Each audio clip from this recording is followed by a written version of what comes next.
বন্ধুরা, আবার আমরা চলে এলাম আপনাদের কাছে। এসপি স্টোরিতে আমরা বিভিন্ন বিষয় নিয়ে আলোচনা করে থাকি। আজকের আলোচনাটা একটু অন্যরকম। একটু আমি বলবো যে আমরা যে ভাবনা নিয়ে যে আলোচনাগুলো করে থাকি তার থেকে অনেকটাই আলাদা। আমরা টলিউডেই ফিরছি আলোচনাতে।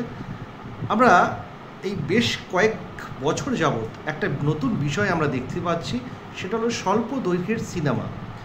স্বল্প দৈর্ঘ্যের সিনেমার হয়তো প্রচলন আমাদের ভারতবর্ষের ক্ষেত্রে অতটা ছিল না, যেটা জার্মানি এবং বিভিন্ন ইউরোপিয়ান কান্ট্রিতে ছিল, সেটা ভারতবর্ষে নতুন করে এসেছে। তো আমাদের সামনে একটি নতুন সিনেমা উপস্থাপনা হয়েছে, যেটা স্বল্প দৈর্ঘ্যের সিনেমা হিসেবেই পরিচিত, যার নাম রিরুটিন। এতক্ষণে আর নতুন করে পরিচয় দেওয়ার কিছু নেই। আমাদের সঙ্গে যারা আছেন তারা এই রিরুটিনের সঙ্গেই সংযুক্ত। যিনি রিরুটিংয়ের যিনি স্রষ্টা, কঙ্কনাদি, তিনি আজকে আমাদের সামনে উপস্থিত। ধন্যবাদ আমাদের এই স্বল্প দৈর্ঘ্যের আলোচনাতে আসার জন্য। আর সৃজন, যিনি ওখানকার প্রমোশনের কেন্দ্রবিন্দুতে রয়েছেন, একটা টিমের সঙ্গে যুক্ত আছেন। পুরো টিমটাকে আনলে হয়তো ভালোই হতো। আচ্ছা কঙ্কনা, তোমাকে প্রথম প্রশ্ন দিয়েই শুরু করছি কঙ্কনাকে, যে রিরুটিং কেন? আমরা কি এই রিরুটিংটাকে সমাজ থেকে অনেকগুলো জিনিসকে আমরা ডিরুটেড হয়ে গেছি, তাই খোঁজার জন্য রিরুটিং, কি বলবে? আমার মনে হয় যে সব রকমের ডিটুরই যে খারাপ তা নয়। Not every detour is an accident. Some detours are meant to happen, যাতে আপনার লাইফে রিরুটিংটা হয়। কেননা জিপিএস যখন আমরা ভুল রাস্তায় যাই শব্দটা ইউজ করে রিরুটিং রিরুটিং রিরুটিং। আমি রিরুটিং বলছি, অ্যাকচুয়ালি আমার প্রোনাউন্সিয়েশনে রিরাউটিং আসে, বাট ইন্ডিয়াতে মানে সবার থেকে শুনে শুনে এখন রিরুটিং হয়ে গেছে। তো জিপিএস যখন আমাদেরকে বলে রিরাউটিং, আমরা কিন্তু তখনই যে সঠিক রাস্তাটা ধরে ফেলতে পারি তা নয়। গাড়ি চালানোর সময় জীবনেও সেরকম অনেক জায়গাতে আমাদেরকে দেখানো হয় রেড ফ্ল্যাগস দিয়ে যে this is the wrong way, this is the right way, কিন্তু সেই মুহূর্তে দাঁড়িয়ে থেমে আমরা সঙ্গে সঙ্গে কিন্তু সঠিক পথটা ধরতে পারি না। তো সেই জায়গাতে আমরা ডিটোর হতে পারি না।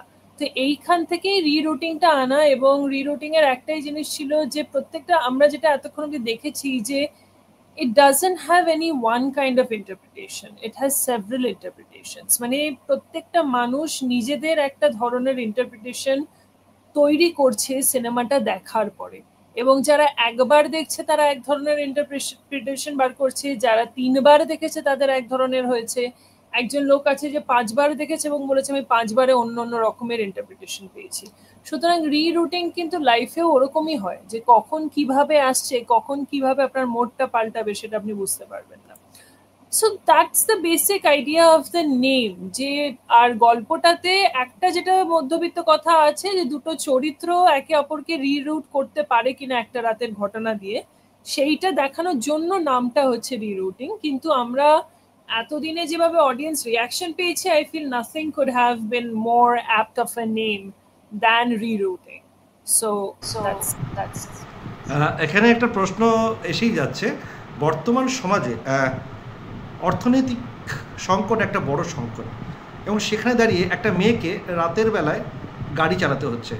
আমরা এই ফিল্মটার মধ্যেই, শর্ট ফিল্মের মধ্যেই বোঝার চেষ্টা করেছি যে কতটা আর্থিক সংগতির অভাব থাকলে তাকে রাতের বেলায় গাড়ি চালাতে হচ্ছে। এটা কি আপনি ওমেন এম্পাওয়ারমেন্ট বলবেন, নাকি সামাজিক কিছু দায়বদ্ধতা, কিছু ক্রাইসিস ইভলভ হয়েছে এই সিনেমার মধ্যে, সেটা দেখানো গেছে? এটা কিন্তু কোনোভাবে মানে একটা যেটা আমি প্রশ্নটা তুলে ধরতে চেয়েছি, কারণ আমিও বিদেশে থাকি, আমাকেও একটা ফরেন ল্যান্ডে সার্ভাইভ করতে হয়। সেখানে কিছু কিছু জায়গাতে না এই পিয়ার প্রেশারটা খুব বেশি চলে আসে। এখন আমার যে বয়স, সেই বয়সে হয়তো সেই পিয়ার প্রেশারগুলো অতটা ম্যাটার করে না, কিন্তু মেয়েটা গল্পতে যেই বয়সে আছে, একটা এজ গ্রুপ হয় যাদের জন্য পিয়ার প্রেশারটা খুব ম্যাটার করে। যে আমার কাছে এটা নেই, আমার বন্ধু বান্ধবরা পার্টি দিচ্ছে, আমি দিতে পারছি না, আমাকে নতুন ট্রেন্ডের সাথে চলতে হবে, আমাকে এটা করতে হবে, আমাকে ওটা করতে হবে to fit in. So more than an economic representation, আমার মনে হয় আমি যেটা দেখাতে চেয়েছিলাম যে আমরা এত বেশি ফিট ইন করার চেষ্টা করি একটা মোল্ডে, to be seen, to be noticed. Actually যদি গল্পটা ভেঙে বলতে হয়, তাহলে চরিত্রটি খুবই লোনলি একটি চরিত্র। মেয়েটির চরিত্রটি চায় যে লোকে তাকে দেখুক, কিন্তু তার জিনিসটাকে পদ্ধতিটা করবার মানে অ্যাপ্রোচটা হয়তো আলাদা। অ্যাপ্রোচটা হয়তো কাজে আসছে না, কিন্তু সে সেটা বুঝতে পারে না, বিকজ সে এতটাই লোনলি, সে নিজেকে মনে করে যে সবাইকে সে বাঁচাতে পারবে, কিন্তু নিজেকে বাঁচানোর কোনো ক্ষমতা তার মধ্যে নেই।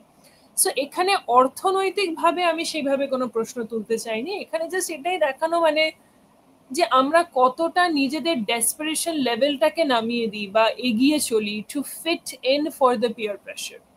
একটা মানে just to be able to say যে আমি একটা সিটি লাইফে ফিট ইন করে গেছি, কিন্তু আদেও কি আমরা ফিট ইন করেছি? কারণ সে কিন্তু ট্যাক্সি ড্রাইভার নয়, সে একটা, তার কাছে একটা লাইসেন্সও নেই, সে অন্য লোকের থেকে গাড়ি ভাড়া করে নিয়ে এসে কোনো মতে রাতের বেলা লুকিয়ে চালাচ্ছে, ওই জন্য সে ক্যাশে টাকা নিচ্ছে, কোনো মানি ট্রায়াল পেছনে সে রাখছে না। So it's about the desperation and the burden that the society makes for the rules to fit in more than an economic condition. এখানে একটা বিষয় আমি তুলে ধরার চেষ্টা করব, স্বল্প দৈর্ঘ্যের সিনেমা তৈরিতে আপনি আগ্রহী হলেন কেন? কারণ অনেক ক্ষেত্রে আমরা কমার্শিয়ালাইজেশন যদি হিসেবে দেখি, স্বল্প দৈর্ঘ্যের সিনেমাতে সেভাবে রেভিনিউ জেনারেশন হয় না। আমি কমার্শিয়াল পার্সপেক্টিভেই এখন ভাবতে চাইছি, আলোচনাটা সেই জায়গায় দিতে চাইছি। তো এই সিনেমাটা স্বল্প দৈর্ঘ্যে করার মধ্যে দিয়ে কি ভাবনা কাজ করেছে?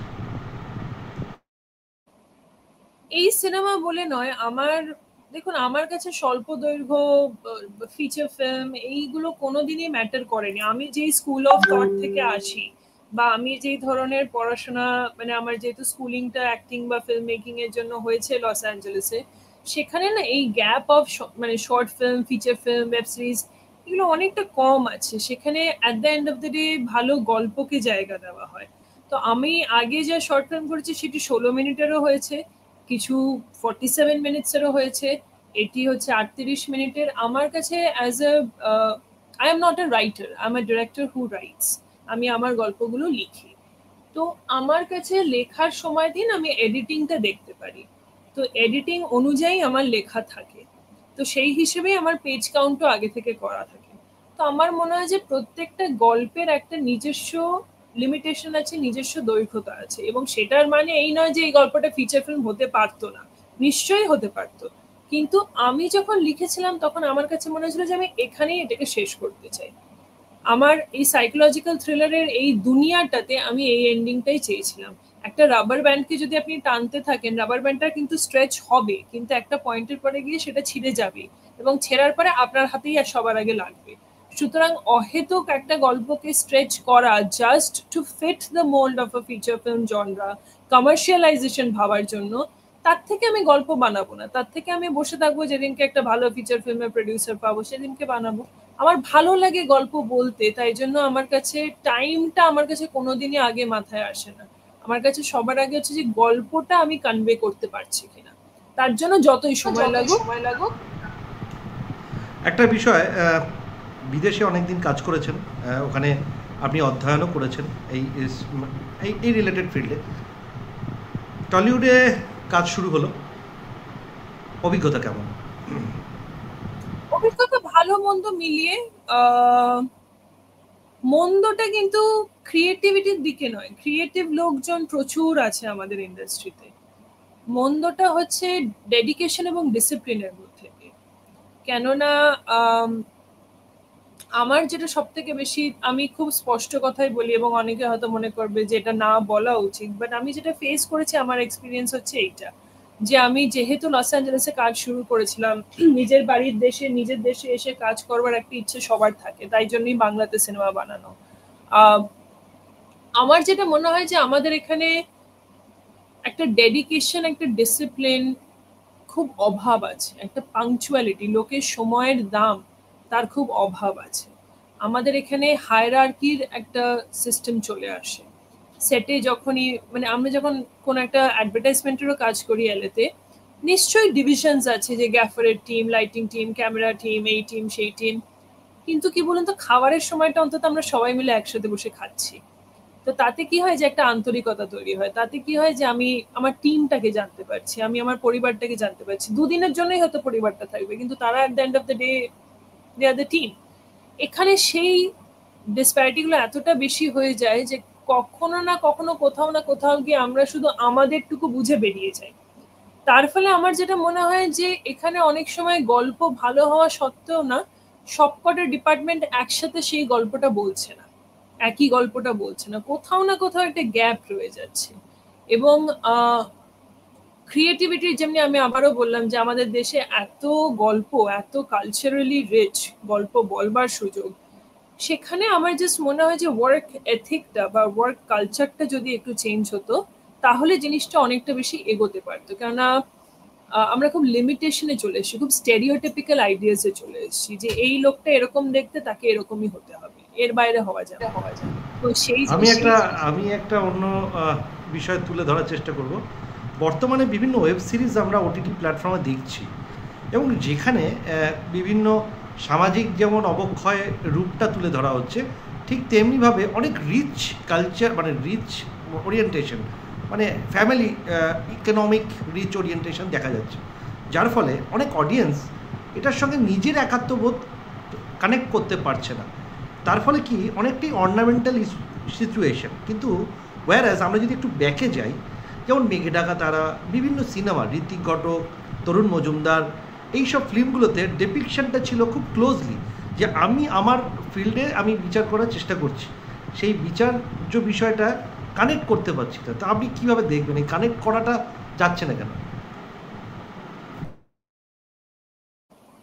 দেখুন, কানেক্ট আপনি করবেন কি করে? এইটা এই রিরাউটিং এর মার্কেটিং স্ট্র্যাটেজিটাতে যখন আমরা ডিসাইড করলাম যে আমরা গ্রাউন্ড লেভেলে গিয়ে মার্কেটিং করব, তার কারণটা কি ছিল? আমার মাথায় সেই কারণটা আসে কেন, সেই আইডিয়াটা আসে কেন? কারণ আমার মনে হচ্ছে যে আমরা মেকার্সরা অনেকটা বেশি আমাদের অডিয়েন্সের থেকে দূরে চলে যাচ্ছি। আমরা একটা ফর্মুলায় আটকে যাচ্ছি যে এই ফর্মুলাটা চলছে, ভাই এই ফর্মুলাটাই বানাতে থাকো, ইটস এ সেফ ফর্মুলা। এবং আমরা এখন নেমে অ্যাকচুয়ালি অডিয়েন্সের সাথে কমিউনিকেট করে দেখছি না যে তারা কি চাইছে, তারা কি অবস্থায় আছে। তো সেইটা যদি আপনি না জানেন, আপনি যদি মানুষকে অবজার্ভ না করেন, আপনি যদি আপনার ভিউয়ার্সদেরকেই না চিনলেন, তাহলে আপনি বসে গল্পটা কি করে লিখবেন? আপনি তো একটা ফর্মুলায় লিখছেন। এই যে মেঘে ঢাকা তারা বলছেন, বা আপনি যে কোনো সত্যজিৎ রায়ের গল্পই বলুন, বা সীমাবদ্ধ বলুন, কি প্রতিদ্বন্দ্বী বলুন, কি যাই বলুন, সেই সময়ের জন্য ওটা এফেক্টিভ কেন ছিল? কেননা ওনারা জানতেন যে তখন দর্শক কিসের মধ্যে দিয়ে যাচ্ছে। আমাদের এখানে এখন বলা হয় যে দর্শক এটা খাবে না, দর্শক এটা দেখবে না। How do you know? যখন আমরা এই মার্কেটিং স্ট্র্যাটেজিটা নিয়ে আমিও বলেছিলাম লোকের কাছে যে আমি লোকের মাঝখানে গিয়ে গিয়ে কথা বলতে চাই, তখন অনেকে আমাকে বলেছিল যে মাত্র 7 দিন বাকি আছে, পিভিআর আইনক্স হল ভরাতে হবে, এগুলো এখন এক্সপেরিমেন্টেশনের সময় নয়। তাহলে what is the right time? Who decides the right time? আমি হয়তো ফেল করতাম এটাতে, but the thing is that যে অ্যাটলিস্ট আমি আমার দর্শককে চিনতে পারছি বাই গোয়িং amongst them। এবং সত্যি আপনি বিশ্বাস করবেন, সৃজন ছিল এবং আরো অনেকে যারা আমাদের সাথে ফিল্ডে নেমে করেছে, তারাও দেখেছে, এবং তারাও একটা সময়তে আমি হয়তো গিভ আপ করে দিচ্ছিলাম যে হয়তো ভুল ডিসিশন নিয়েছি, কিন্তু তারা কোথাও না কোথাও একটা জানতো যে এটা কাজ করবে, কেন তারা অ্যাজ আ অডিয়েন্স কিন্তু আরেকটা অডিয়েন্সকে দেখছে। সুতরাং এই জিনিসটা আপনাকে বুঝতে হবে যে যদি আপনি একটা গল্প লেখেন বা যদি আপনি একটা ফিল্ম মেকার হয়ে থাকেন, তাহলে আগে আপনাকে আপনার দর্শককে বুঝতে হবে। রাইটার্সের এই জন্য ইম্পর্টেন্স দিতে হবে, রিসার্চ ওয়ার্ক করতে হবে। আমরা একটা জাস্ট একটি ধাঁচের গল্প লিখে গেলাম, তাহলে একখানা বড় লোকের ছেলে গরিব ঘরের মেয়ে প্রেমে পড়েছে, বড় লোকের ছেলের মা সেটা চায় না, মানে ওই ওই সময় চলে গেছে। অডিয়েন্স অনেক বেশি চালাক হয়ে গেছে। আপনি এখন যেটা বলতে চাইছেন, অডিয়েন্স সেটা 10টা সিন আগে পেছনে বুঝে গেছে যে কি বলতে চাইছেন। তো আপনি যদি অডিয়েন্সের সাথে সাথে না এগোন, then there is no point. আমি এবার একটু সৃজনের কাছে আসবো, কারণ মানে নতুন প্রজন্মের কাছে একটু ভাবনা তো অবশ্যই আমাদের জরুরি। সৃজন, এই যে এতগুলো যে স্প্যান হলো, মানে একটা ঘটনার স্প্যান, ফিল্মের প্রমোশনস, তারপর প্রিমিয়ার, কিভাবে দেখছো এই ফিল্মটাকে বা অডিয়েন্সের কাছে অডিয়েন্স কিভাবে দেখছে এটা?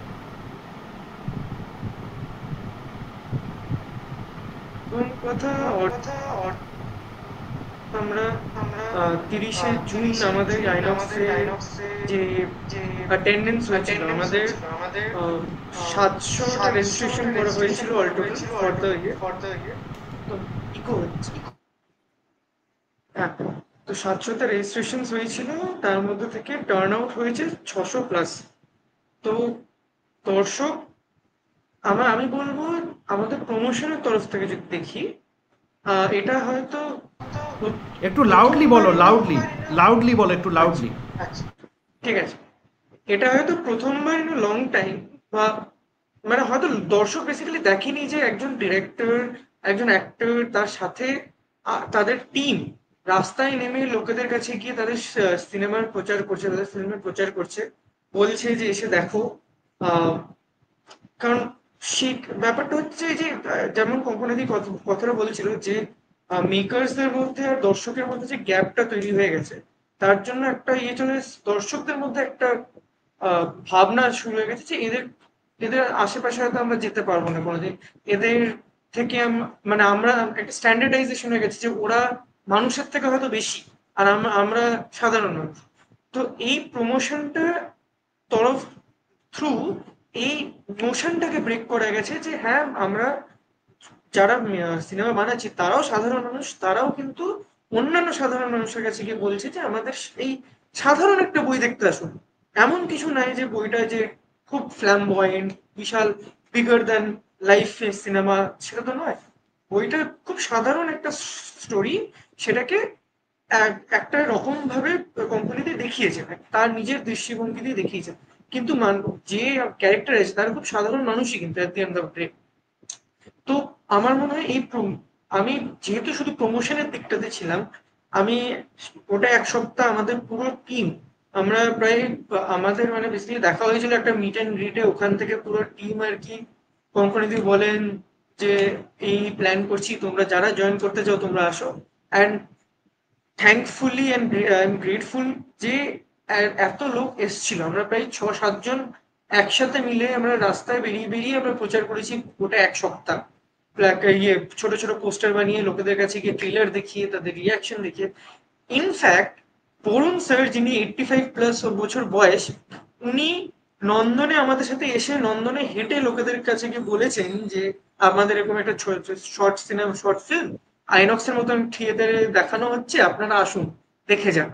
তো এইটা, এই জিনিসটা মানে ওনার সিনেমার ক্যারিয়ারে উনি হয়তো কোনোদিন করেননি, কিন্তু উনি এসছেন কারণ অ্যাজ কোম্পানিতে বললো যে আমাদেরকেও ইভলভ হতে হবে, একজন ফিল্ম মেকার হিসেবেও তাকে ইভলভ হতে হবে উইথ দ্য অডিয়েন্স, রাইট?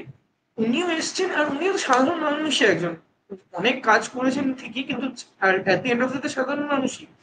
তো সেটাতে আরো মানুষরা আর কি অনেক মানে আপন মনে করেছে। আমি বলবো মুভিটার মধ্যে থেকে একটা আপন মনে করার একটা সেন্স, একটা ফিলিং হয়েছে অডিয়েন্সদের কাছে। এক্স্যাক্টলি। গ্লিচ হয়েছে। এটা কি লাইভ? না না, রেকর্ডিং। না না, আচ্ছা, কোশ্চেন যেটা ছিল যে বর্তমানে ফিল্মের প্রমোশনস একটু অন্য ডাইমেনশনে হচ্ছে। আমরাও এটা দেখেছি, একটা সময় বিভিন্ন প্রিমিয়ার শোতে আমরা ভাবতাম অডিয়েন্সকে ক্যাচার করব, কিন্তু বর্তমানে রাস্তায় নেমে মানে লিটারেলি অডিয়েন্সকে আমরা খুঁজছি। এই যে রাস্তায় নেমে খোঁজার সময় যে ধরনের থিমস নিয়ে তোমরা কাজ করলে এই ফিল্মটাতে, কি ভাবলে? সত্যি কি অডিয়েন্স ভাবছে ফিল্ম নিয়ে, নাকি it's also a time pass, it's also a another form of entertainment? কীভাবে দেখছো ব্যাপারটা, বলো? অডিয়েন্স খুবই ভাবছে। অডিয়েন্স মানে মৃতদেহ হিসেবে থিয়েটার হলে ঢুকে না। অডিয়েন্স খুবই ভাবছে। অডিয়েন্স চায় যে তারা তাদের ব্রেনটাকে খাটাক। আমরা বলি যে এলো লোকে সিনেমা দেখতে যাবে যে এখানে খালি একটু পপকর্ন খেয়ে ব্রেনটা বন্ধ করে, একটা সেন্সলেস কমেডি সিনেমা। সেই ধরনের অডিয়েন্সও আছে, সেই ধরনের অডিয়েন্সের জন্য সেই ধরনের সিনেমাও আছে। বাট আপনি যখন বলছেন যে আমার সিনেমাটা একটা সাইকোলজিক্যাল থ্রিলার, আপনাকে এটা ধরে নিতেই হবে যে এক ধরনের অডিয়েন্স আসবে, ডিভিশন হবে। কিন্তু রিরাউটিং এর ক্ষেত্রে what we have been blessed with is কি যে কারোর পছন্দ হোক কি না হোক 35টা মিনিট তারা সিটের থেকে আর স্ক্রিনের থেকে কোনো ডিস্টেন্স পায়নি, দে ওয়ার গ্লুড। তো দে কুডেন্ট লিভ। মানে সে যদি পরবর্তীতেও বলে যে না আমি ঠিক বুঝলাম না, কিন্তু সে কিন্তু বেরোতে পারে না। সে একটা মানে গেজের মধ্যে চলে। তারপরে আবার সে আমাকে রাতের বেলায় অনেক দর্শক আছে যারা বেরিয়ে হয়তো বললো যে ভালো লাগলো, একটু বুঝতে অসুবিধা হলো, সে আবার রাতের বেলা ফোন করে বলছে আমি সিনেমাটা আরেকবার দেখতে চাই। তার মানে কি যে সেই সিনেমাটাকে তার সাথে বাড়িতে নিয়ে যাচ্ছে। আমি এমন কোনো সিনেমা হয়তো রিরাউটিং দিয়ে বানাতে চাইনি যেখানে বরুণ স্যার খুব ভালোভাবে বলেন যে আমি সিনেমা হল থেকে বেরিয়ে একটা সিগারেট স্মোক করে বললাম হ্যাঁ চল এবার বাড়ি চল। না, the movie should stay with you, the movie should make you think. এবং এগুলো কিন্তু সাধারণ অডিয়েন্সই যারা ভাবছে। আমরা এখনো সাধারণ অডিয়েন্সের থেকে ইনস্টাগ্রামে রিভিউজ পাচ্ছি। পিভিআর আমাদের হয়ে গেল প্রায় সোমবার, আজকে হলো আপনার প্রায় কি শুক্রবার বা সামথিং। এতদিনের মধ্যেও লোকে এখনো কিন্তু সিনেমাটাকে নিয়ে ভাবছে, তবেই কিন্তু তারা রিভিউটা এখনো দিয়ে যাচ্ছে। তারা কিন্তু ভুলে যেতেই পারতো, তাদের কাছে কিচ্ছু যায় আসে না। সো অডিয়েন্স খুব ভাবার চেষ্টায় আছে, অডিয়েন্স ভাবতে চায়, অডিয়েন্স এই জন্য শার্লক হোমস, পুরোনো দিনের শার্লক হোমস এত হিট কেন করতো? বিকজ অডিয়েন্স তার সাথে সলভ করছে মিস্ট্রিটা। যেন আমার জন্য পার্সোনালি যখন বেশি স্পুন ফিড করে দেওয়া হয় তখন আমার মনে হয় যে makers are undermining my intelligence as an viewer, as an audience. তো সেই ক্ষেত্রে আমরা রিরাউটিংকে এমনভাবেই রাখতে চেয়েছিলাম যে যথেষ্ট পরিমাণের ইনফরমেশন দেওয়া হবে, কিন্তু যখন তুমি সেটাকে আরো একবার দেখবে তুমি আর একটা ডিটেলস কিছু খুঁজে পাবে। It's not a who done it, it's not a murder mystery, it's all about the psychological thriller, it's all about using your brain, it's all about connecting the dots. তো সেই ক্ষেত্রে আপনি যদি একটা লাইনও মিস করে যান রিরাউটিং এ বা কোনো একটা প্রি কনসিভড নোশন নিয়ে যদি আপনি ঢোকেন থিয়েটারে, তাহলে হয়তো এটা আপনাকে প্রথমবারই গ্র্যাব করবে না। আপনাকে এটা পুরো ক্লিন স্লেট নিয়ে বসতে হবে। ওই জন্য আমি ইন্ট্রোডাকশনের সময়ও কখনো বলি না সিনেমাটা কিসের ওপরে, কেন আমার যা দেখানোর আমি দেখিয়ে দিয়েছি। এবারে আমার কাছে দর্শকরা হচ্ছে, যদি বেস্ট এক্সাম্পল আপনাকে বলতে হয়, মনে হচ্ছে যে থিয়েটার হলে আমি সবাইকে একটা সাদা ক্যানভাস দিয়ে দিয়েছি, তাদেরকে রং তুলি দিয়ে দিয়েছি, আমি বলেছি যে এইটা হচ্ছে আমার পেন্টিং, তোমরা এটাকে দেখো, দেখে তোমাদের ইন্টারপ্রিটেশন ক্যানভাসটাতে বানাও।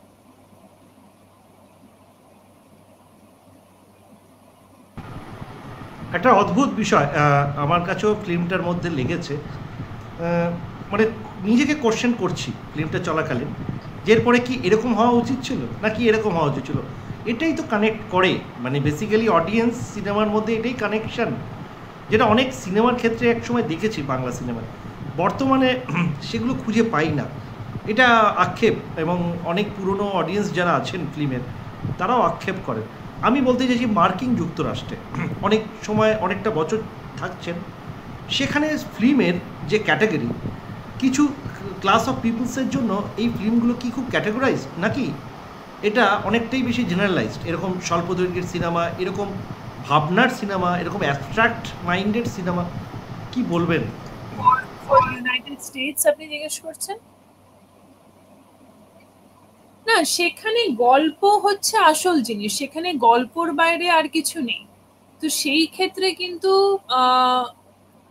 Short film, feature film, length, duration, সেগুলো খুব একটা কিন্তু ম্যাটার ওখানে করে না। ওখানে অ্যাকচুয়ালি গল্পটা ম্যাটার করে। এই জন্য ওখানে এখন ওখানেও দেখা যাচ্ছে যে ফ্র্যাঞ্চাইজি মুভিসগুলো কিন্তু আস্তে আস্তে কমতে থাকছে, মানে তাদের যে রিয়াকশনটা যেটা তারা পাচ্ছে অডিয়েন্সরা, সেটাও আস্তে আস্তে কমতে থাকছে। সেটা একটা খুব নিশ মার্কেটিং হয়ে গেছে। কিন্তু A24 যেমনি এত ভালো ভালো সিনেমা দিয়ে যাচ্ছে আমাদের, কেন দিয়ে যাচ্ছে? বিকজ তারা ইন্ডিপেন্ডেন্ট ফিল্মস, তারা এই ধরনের একটু অফ বিট ধরনের সিনেমাগুলো সেগুলোকে অ্যাপ্রিসিয়েট করছে। এই যে আপনি একটা কথা বললেন যে আপনি অ্যাজ আ দর্শক হিসেবে ভাবছেন যে এইটা হওয়া উচিত ছিল কিনা, ওইটা হওয়া উচিত ছিল কিনা, that is what is making you think. That is where the spoon feeding doesn't come into being. Spoon feed করে দেওয়া মানে এই যে আপনার যে একটা যুক্ত থাকা সিনেমাটা দেখতে দেখতে, সেই জিনিসটাকে আমি টেনে নিচ্ছি আপনার থেকে।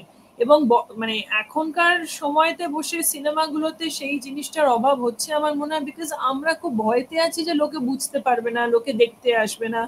কিন্তু সাধারণ সিনেমা মানেও তো লোকে দেখতে আসছে না। মানে একটা মাসালা ফিল্ম যদি আমি একটা ওই ভাষাতেই বলি, কটা লোক দেখতে যাচ্ছে? বিকজ সবাই আমরা জেনে গেছি যে ওটিটিতে আসবে, তখন বাড়িতে বসে পপকর্ন খেতে খেতে মাসালা ফিল্ম দেখবো, তাতে তো কিছু যায় আসে না। কিন্তু একটা 30শে জুন আমরা যে লাইন দেখেছি পিভিআর এর বাইরে 3টে শোয়ে, বয়স্ক আমাদের ইয়াংগেস্ট অডিয়েন্স ছিল 12 ইয়ার্স ওল্ড, আমাদের ওল্ডেস্ট অডিয়েন্স ছিল 92 ইয়ার্স ওল্ড।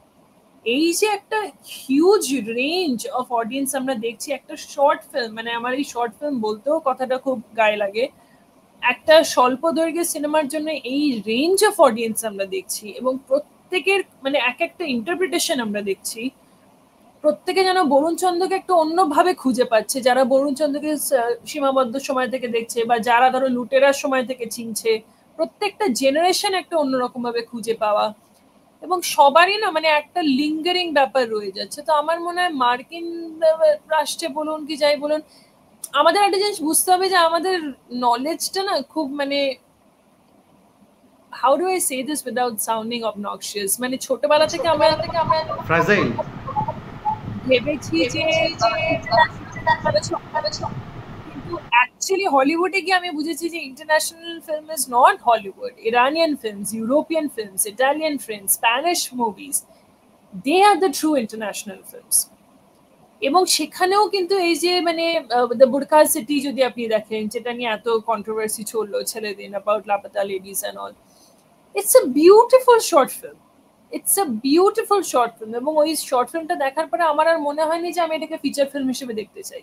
আমি ওইটুকু সময়তেই যতটুকু পেয়েছি আমি খুব খুশি হয়ে বেরিয়েছি সেখান থেকে।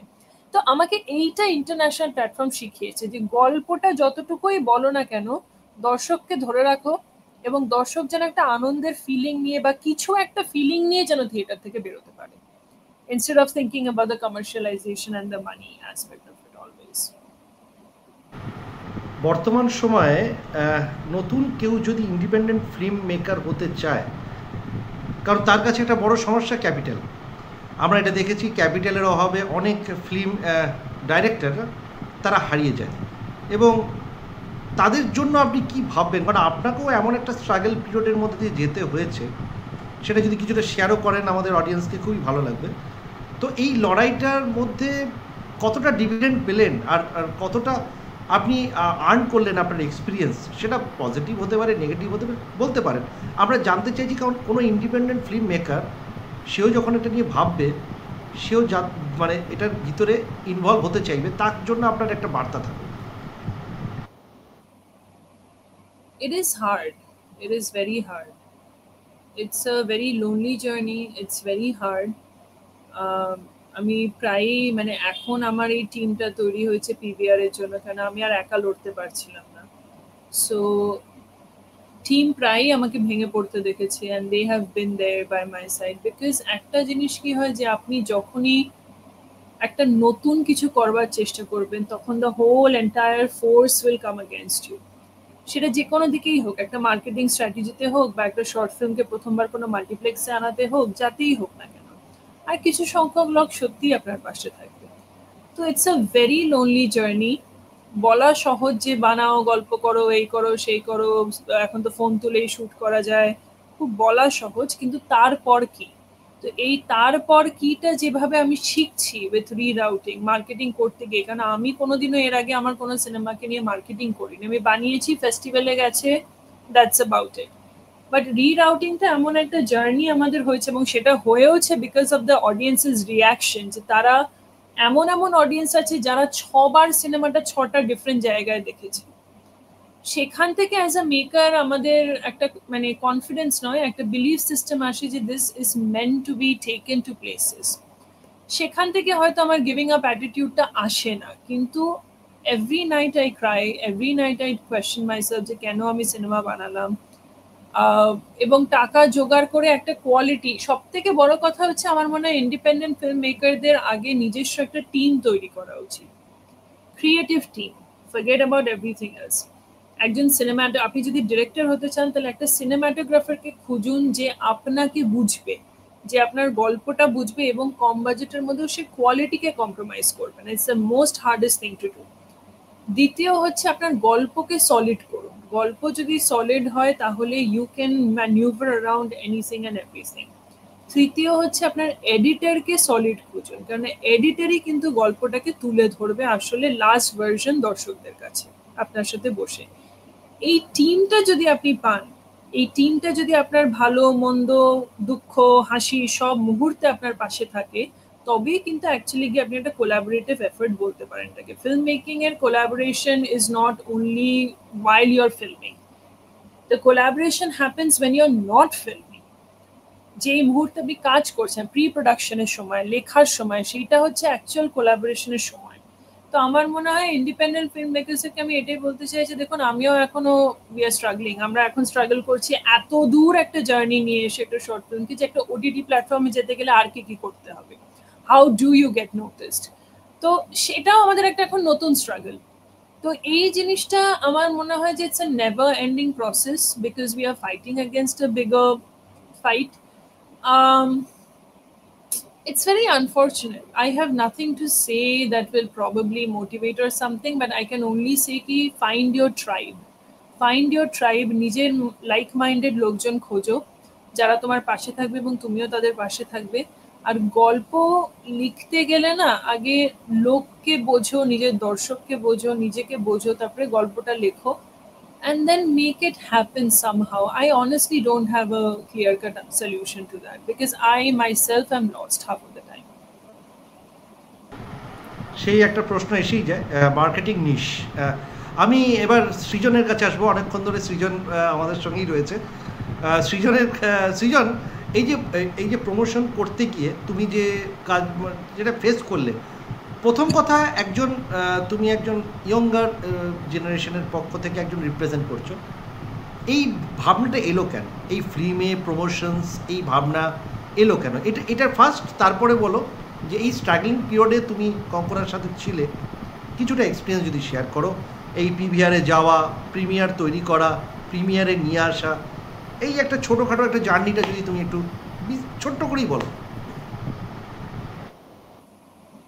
হ্যাঁ, তো কেন আমি প্রমোশনের জন্য লেগে পড়েছিলাম, দুটো কারণ।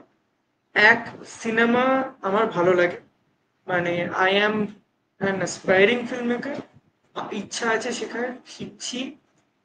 দুই, আমি একটা রিল থেকে কঙ্কনাদির ব্যাপারে জানতে পেরেছিলাম। কঙ্কনাদির রিরাউটিং যখন মুম্বাইতে স্ক্রিনিং চলছিল, একজন আরেকজন ফেলো ফিল্ম মেকারই, মানে ডিরেক্টরই বলবো, ইন্ডিপেন্ডেন্ট ফিল্ম মেকার, উনি একটা রিল বানিয়েছিলেন about her journey of not just making the film but about going around alone and marketing it. মানে কঙ্কনাদি মুম্বাইতে এরকম লোকেদের কাছে গিয়ে গিয়ে মার্কেটিং করেছেন, উনি একাই করেছেন। আর এইটা নিয়ে ওই রিলটা যখন দেখি, আই হ্যাড দ্য কিউরিওসিটি, তো I went up to her profile and I followed her journey. I guess almost দু থেকে 1.5 মাস মতন আমি জার্নিটা ফলো করছিলাম। অ্যান্ড তারপরে হঠাৎ উনি, মানে কলকাতায় একটা স্ক্রিনিং হয়েছিল, আমি তখন কলকাতায় ছিলাম না, তো আমি ওনাকে টেক্সট করি যে এরকম ব্যাপার, আমি কলকাতায় কবে আবার স্ক্রিনিং হবে? উনি বললেন খুব শীঘ্রই হবে, আমি জানিয়ে দেবো। দেন তখন দেখি যে একটা উনি পোস্ট করেন যে সাউথ সিটিতে স্ক্রিনিং হচ্ছে, অ্যান্ড স্ক্রিনিংটা হওয়ার তখনও রিভিল করার আগেই আর কি উনি একটা মিট অ্যান্ড গ্রিট রাখেন, যেখানে একটা ক্যাফেতে আমরা বসি। ওনার কথা ছিল যে যারা মুভি দেখেছো বা যারা দেখোনি তারা আসো, এসে কথা বলবো আমরা, যেমন একটা কনভারসেশন, একটা আড্ডা type. And I was someone who had not watch the film, আমি ফিল্মটা দেখিনি তখন, কিন্তু just because I had seen her journey and because I have this love for film making and specially independent film making, যে I went ahead, I wanted to meet her also. তো কথা বলতে বলতে তখন ওনার সাথে পরিচয় হয়, ওনার স্টোরিটা জানতে পারি, সামনে থেকে বসে স্টোরিটা জানতে পারি। অনেকজন আসেন যারা ফিল্মটা দেখেছেন, একজন দুজন আসেন যারা ফিল্মটা দেখেননি, তারাও জানে। অ্যান্ড তারাও আর কি বেসিক পয়েন্টটা ছিল যে কানেক্ট করেছিল যে এই স্ট্রাগলটা যেটা উনি করছিলেন। অ্যান্ড দ্য বায়াসনেস, আমি খুব ক্লিয়ারলি বলছি কঙ্কনাদির যদি কোনো অসুবিধা না হয় এটাতে, মানে তো ইন্ডাস্ট্রিতে একটা নোশন আছে যে নতুন বাইরের লোককে উঠতে দেব না বা চাই না যে সে উঠুক, একটা ইনসিকিউরিটি আছে, সিম্পল কথা ইনসিকিউরিটি আছে যে এরা উঠে যাচ্ছে, এই করছে। তো ওই জিনিসটা আমার কোনোদিন পছন্দ ছিল না, এই বায়াসনেসটা, যে একটা ভালো স্টোরি কেন উঠবে না জাস্ট বিকজ তোমার একটা insecurity, you are power, you will do anything to pull it down. So my main thing was, nah, this is something I need to stand for and I will go ahead. Then we started talking. তারপরের দিন সোমবার আমরা বেরোই, park স্ট্রিটে যাই। Park স্ট্রিটে লোকেদের কাছে অ্যাপ্রোচ করা শুরু করি, আইডিয়েট করি কিভাবে আমরা মার্কেটিংটা করব। বেসিক্যালি কিছু হটস্পটস আমরা দেখি, যেমন আমাদের ইউনিভার্সিটিস গুলো যেখানে ফিল্ম নিয়ে পড়ানো হয়, যেখানে লোকেরা বাচ্চারা তারা ভাবে ফিল্ম নিয়ে, তাদের ওখান থেকে খুব ভালো রেসপন্স আসে। ইনফ্যাক্ট অনেস্টলি যাদবপুর ইউনিভার্সিটি থেকে আমাদের খুব ভালো রেসপন্স, আমরা ওখানে গিয়ে প্রমোশন করতে পেরেছিলাম। যাদবপুর ইউনিভার্সিটির বাইরে সব জায়গায় আরো অন্যান্য ইউনিভার্সিটিতে আমাদের প্রমোশন হয়েছে। আমার অ্যাডামাসে একটা স্ক্রিনিং হয়েছে, অ্যাডামাস থেকে একটা লট অফ স্টুডেন্ট, মানে প্রায় 27 থেকে 28 জন স্টুডেন্ট আর টিচার এসেছিলেন অ্যাডামাস থেকে just to watch the screening এইখানে। And in fact to be honest, আমি একটা মানে জিনিস নোটিস করেছি যে we got a lot of support from people when they got to know that it's an independent film, প্রথমবার একটা বড় স্ক্রিনে দেখানো হচ্ছে। লোকেরা কিন্তু দেখতে চাইছে, লোকেদেরকে দেখতে দেওয়া হচ্ছে না, আমি এটাই বলবো। লোকেরা দেখতে চাইছে ইন্ডিপেন্ডেন্ট ফিল্ম, লোকেরা দেখতে চাইছে ভালো ফিল্ম, কিন্তু কন্টেন্ট নেই। আমার কাছে গল্প নেই, লোকেদের দেখতে পাচ্ছে না, তাই লোকেরা they're settling for less, simple as that। আর এই কারণেই আজকে কিন্তু লোক এসছে। সেদিন আজকে এই 30 তারিখে যে 600+ অ্যাটেন্ডেন্স হয়েছে, 600+ অ্যাটেন্ডেন্স, এটাও বলে দিই আমাদের দুটো স্ক্রিনিং ছিল, থার্ড স্ক্রিনিংটা লাস্ট মোমেন্টে আমাদের হয়েছে। সে যেদিন স্ক্রিনিং হবে সেদিন আমাদের থার্ড স্ক্রিনিং অ্যানাউন্স হয়েছে দুপুর 1-2টোর দিকে, ঠিক আছে। সেই স্ক্রিনিংটাও আমাদের হাউসফুল গেছে।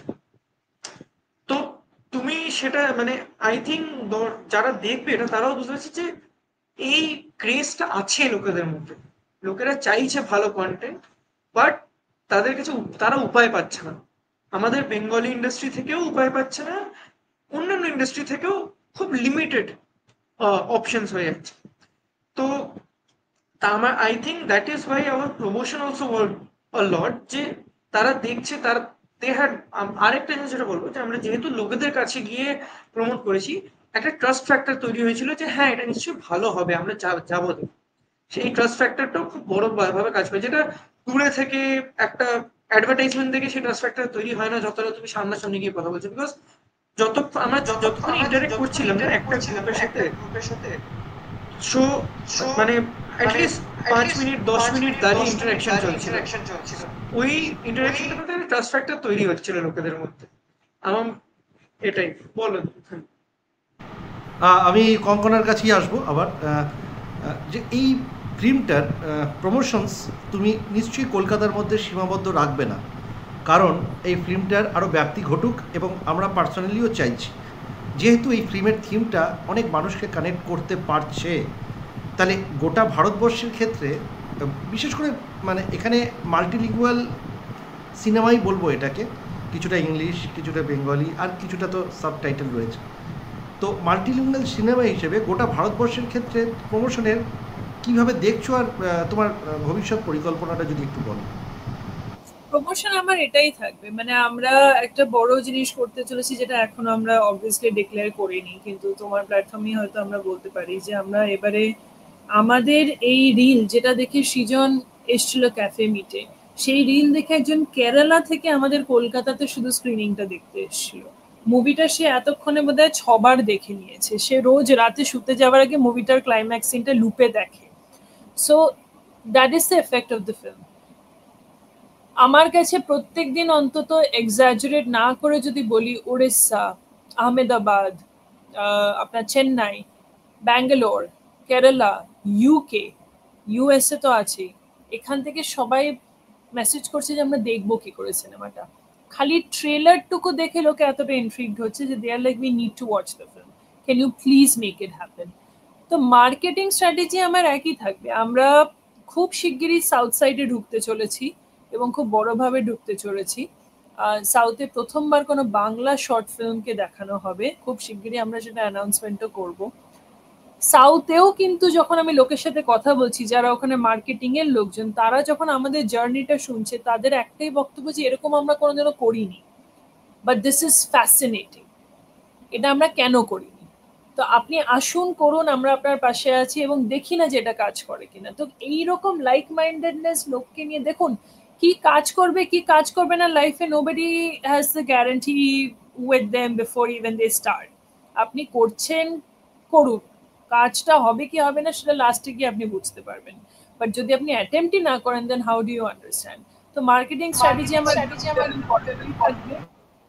এই ফিল্মটাকে নিয়ে আমারও একটা চলে যাওয়ার সময় আছে, মানে ভারতবর্ষ ছেড়ে আমেরিকাতে। তো ফিল্মটাকে নিয়ে যতদিন আমি পারবো বিভিন্ন যেখানে যে আমাদেরকে ডাকবে আমরা সেখানে গিয়ে স্ক্রিনিং করব, সেটা যেই প্রান্তেই হোক না কেন ভারতবর্ষের। কিন্তু আমাদের এখন মেন টার্গেট হচ্ছে ওটিটি প্ল্যাটফর্ম, কেননা ওটা ছাড়া আমি সব এতটা ক্রেজ হয়েছে এই সিনেমাটার যে touch wood, luckily and I am grateful যে যারা দেখেছে তারা রিওয়াচ করতে চাইছে। মানে এইটাই হচ্ছে আমাদের বেশি বড় ক্রেজ।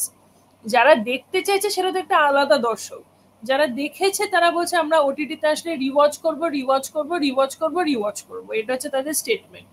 তো সেই জায়গাতে এরকম একটা সিনেমাকে এখন ওটিটি প্ল্যাটফর্ম, আমার একটা রেসপন্সিবিলিটি আমার দর্শকদের জন্য, সো সেইটা নিয়ে খোঁজা। কিন্তু আনফর্চুনেটলি আমাদের ইন্ডিয়ার যে স্ট্রাকচারটা আছে, I don't know what the structure is, আদৌ স্ট্রাকচার আছে কিনা, সেখানে সবসময় আপনাকে না একটা মধ্য মানুষের থ্রু দিয়ে যেতে হয়, মানে মিডল পার্সন না হলে জিনিসটা ঘটে না। যে একটা কোনো ওয়েবসাইট খুললেন যেখানে ডিটেলস ইনফরমেশন থাকলো যে এইভাবে আপনাকে এই প্রসেসের পরে এই প্রসেসে করতে হবে, কেন খাটতে আমার ভয় নেই, আমার টিমেরও ভয় নেই, কিন্তু খাটনিটার প্রথম সিঁড়িটা কোথায় শুরু হচ্ছে সেটাই যদি না জানেন তো আপনি খেটে উঠবেন কোন দিক থেকে?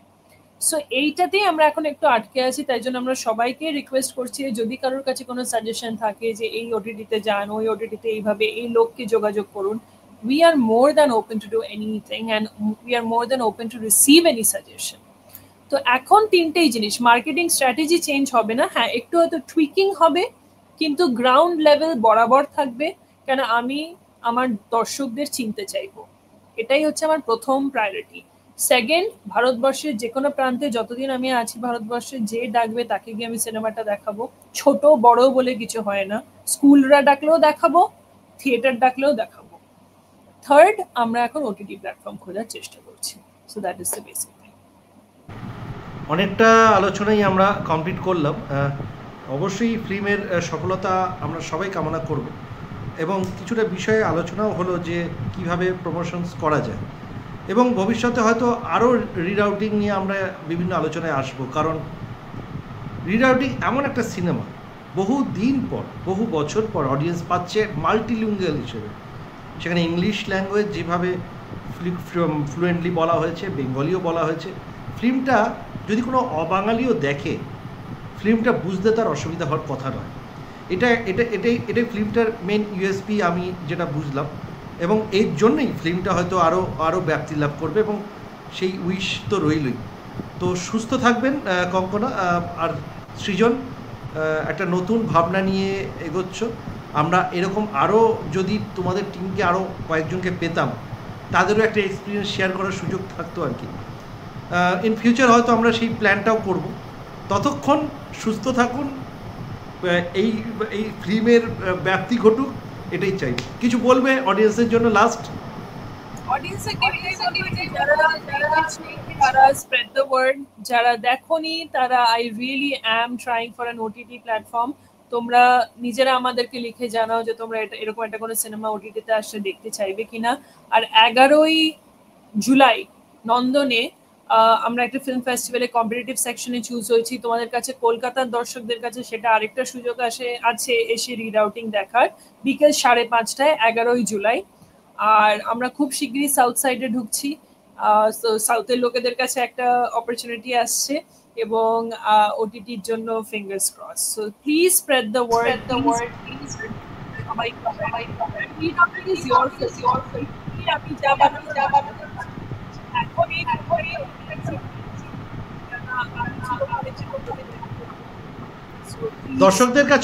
দর্শকদের কাছেও বলবো এই রিরাউটিংটা দেখুন, প্রশ্ন করুন এবং ভাবুন, কারণ প্রশ্ন করলেই অনেক উত্তর জানা হয়ে যায়। তো আমরা প্রশ্ন করা হয়তো ভুলেছি, সেই ভোলাটাকেই হয়তো উনি জাগালেন যে আমরা প্রশ্ন করা শিখি নিজেদেরকে, এবং পারিপার্শ্বিক ঘটনা নিয়েও আমরা প্রশ্ন করি। ভালো থাকবেন। আর যদি আপনাদের ভালো লেগে থাকে এই ভিডিওটি, অবশ্যই লাইক শেয়ার তো করবেন, কিছু প্রশ্ন আপনি করতে পারেন কঙ্কনার কাছে সেটা পৌঁছে যাবে। ভালো থাকবে সৃজন, ভালো থেকো, কঙ্কনা ভালো থেকো, ধন্যবাদ।